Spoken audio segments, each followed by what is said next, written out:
திருக்குறள். அகர முதல எழுத்தெல்லாம் ஆகி பகவன் முதற்றே உலகம்.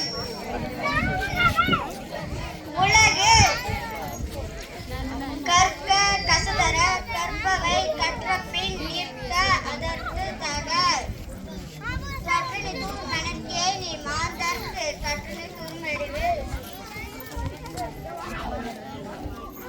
A for apple, B for bird, C for cat, D for dog, E for egg, F for fish, G for grapes, H for hen, I for ice cream, J for jug, K for kite, L for lion, M for monkey, N for nest, O for orange, P for parrot, Q for quail, R for rose, S for sheep, T for tiger, U for umbrella, V for violin, W for watch, X for X-ray, Y for yarn, Z for zebra.